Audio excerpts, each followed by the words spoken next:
Bom, já falando bastante, né, Milton? Nós vamos falar alguma coisa sobre fatores de ajustamento das lentes e armações.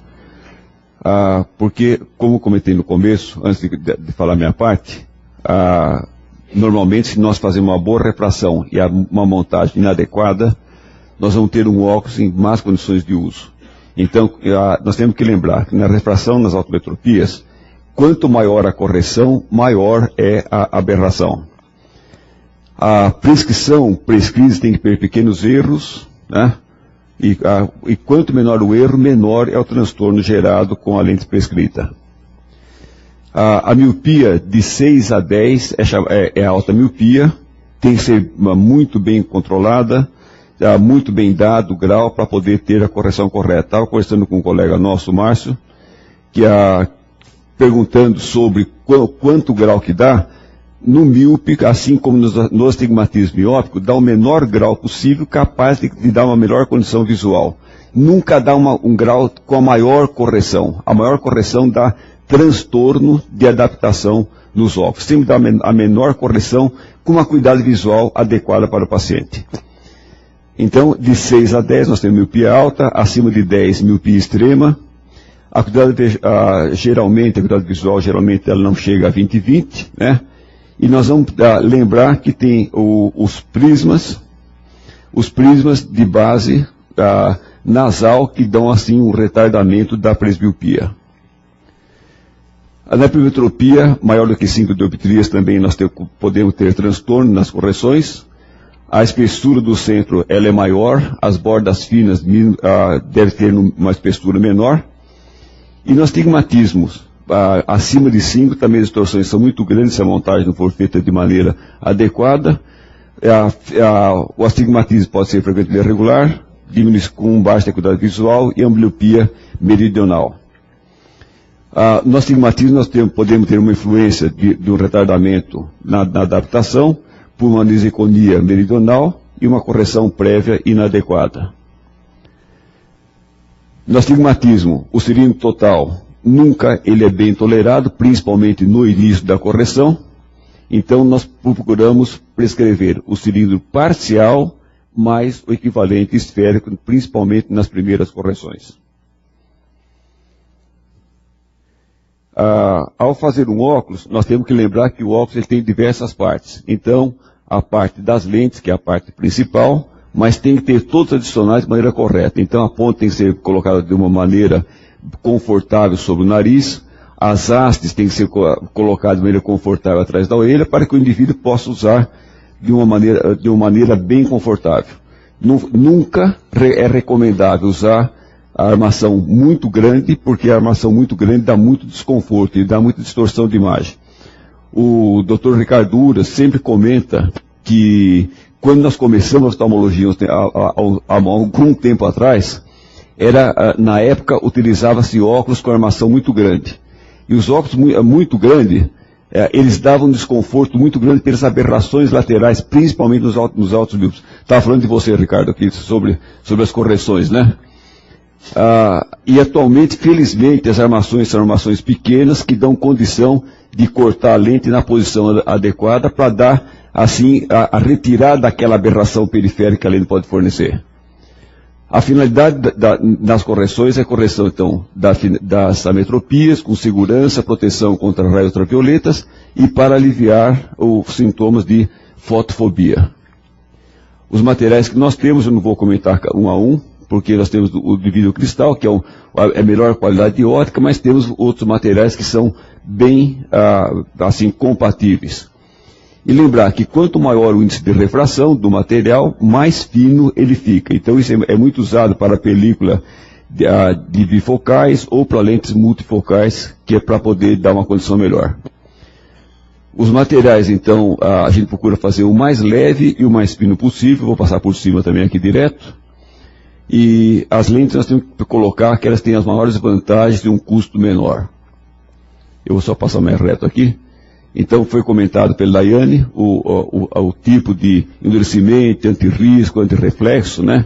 E os antirreflexos, embora muito divulgado, muito comentado, eu não considero o antirreflexo uma lente confortável, porque a tendência de pegar gordura, por exemplo, é muito intensa e ela realmente embaça demais do normal. Quem usa óculos sabe disso daí também.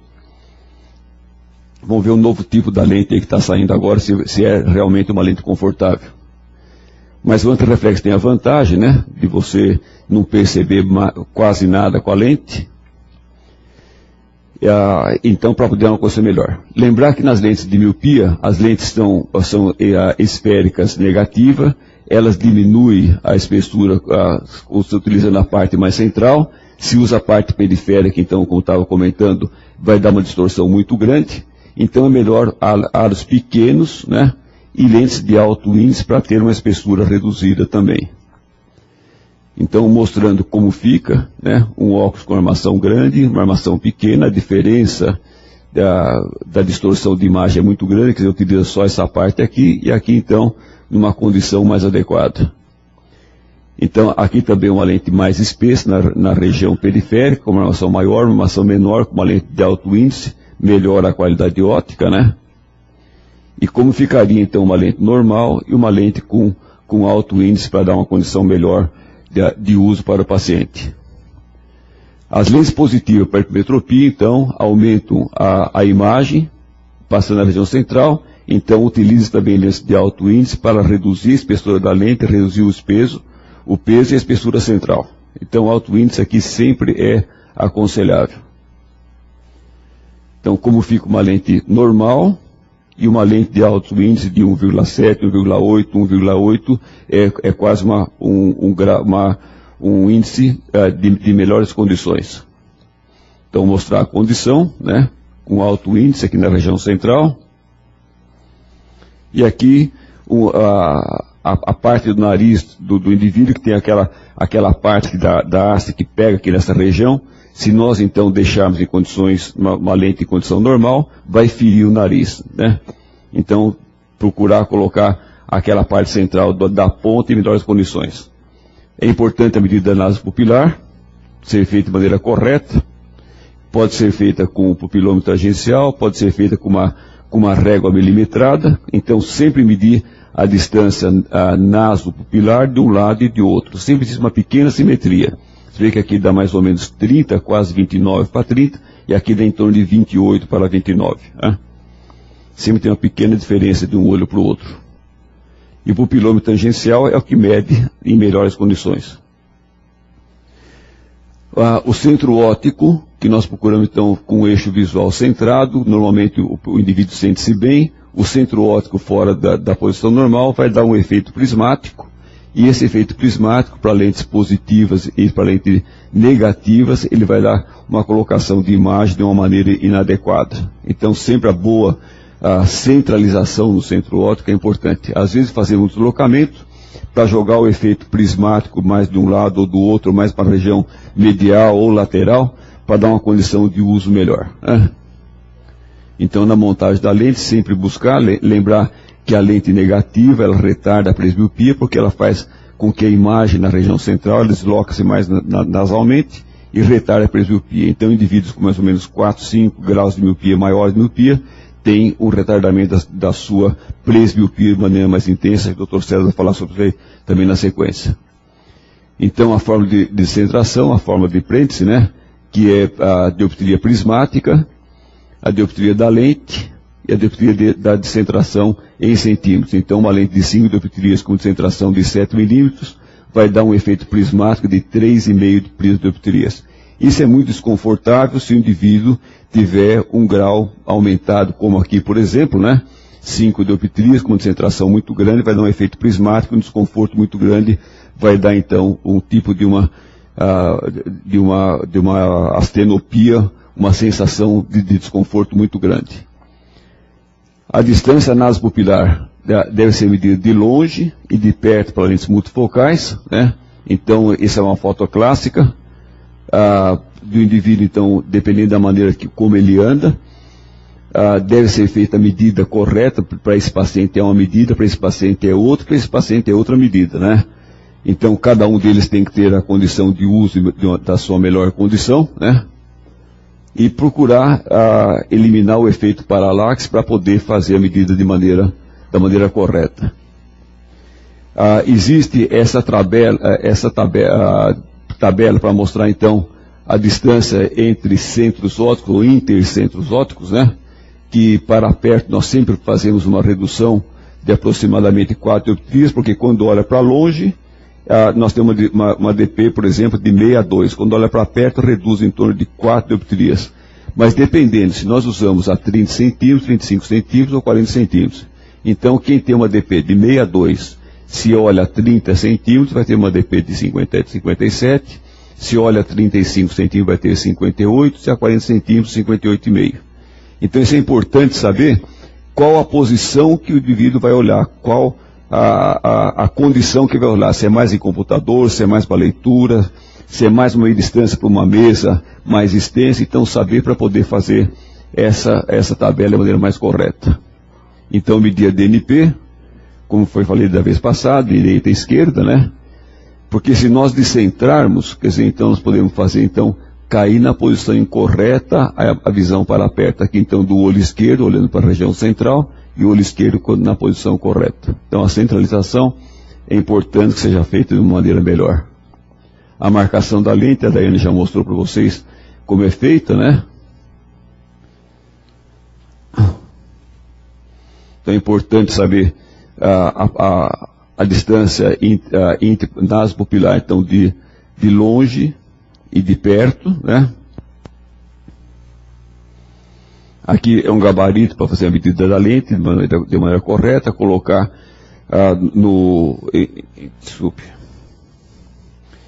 colocar no lençômetro para poder fazer a medida. Então, essa é uma maneira correta de fazer a medida de longe, com toda a marcação. Quando vier o óculos para secar no consultório, deve vir com a marcação para nós sabermos aonde está a parte de longe de perto, e colocar no olho, no rosto do indivíduo, checar a parte de longe de perto se está correto ou não, né? E o efeito parallax, então, da maneira que o indivíduo vai ser usado, se está na maneira, então, mais acima ou mais abaixo, como mostrei aquela foto anteriormente, né? Então, se tiver um mau alinhamento dos olhos, vai dar uma diferença de posicionamento em relação àquela marcação que foi feita, mesmo usando o pupilômetro tangencial. Então, essa verificação aqui da maneira tem que ser feita de maneira correta, seria aqui a maneira correta, aqui está incorreto também, e aqui está incorreto também para ser feita a medida com efeito parallax. Então, normalmente o que se utiliza, como a Daiane mostrou também, é um aparelho que faz a medida, né? De longe de perto, é captado num computador, e para fazer a centralização correta, de longe e de perto, aqui está incorreta, né? Com descentração, e como fica a imagem do indivíduo colocando nessa situação, né? Então, há um estreitamento do campo, principalmente na parte intermediária, se for feita de uma maneira incorreta, como é mostrado aqui. O ângulo pantoscópico é importante ser verificado. Esse ângulo pantoscópico é em torno de mais ou menos 12 graus, pode ir até 15 graus, mas varia de 8 a 15, né? O 12 seria o ideal, que é a inclinação da lente em relação ao olho do indivíduo, né? Então é de 8 a 12, pode ser um pouquinho mais, e a recomendação da distância vértice é em torno de mais ou menos 12 milímetros, 12,5, dependendo da posição de cada olho. A inclinação da lente de 10 graus, a inclinação de 2, ela influi diretamente na posição final, em que vai ser feita a leitura, né? E a lente progressiva comum, convergência lateral, né? Procurar dar uma fusão, se for inadequado, dar uma fusão imperfeita, né? Então, a maneira correta, com simetria horizontal, para poder focalizar na condição em que o indivíduo vai olhar com visão lateral perfeita também. Então, a medida como é feita, né? Então, a maneira correta, aqui um pouquinho descentrada, aqui está mais centrado um pouco, mas a de longe e de perto. Então, como é feito lateralmente, com a inclinação da lente, para ter uma condição boa de verificação. E aqui, então, centrado nos dois olhos, de longe e aqui de perto também, a posição de leitura. Na hora que faz a leitura, já faz a marcação para ser feita de uma maneira correta também. Então é isso aí que nós temos que falar. Obrigado pela atenção.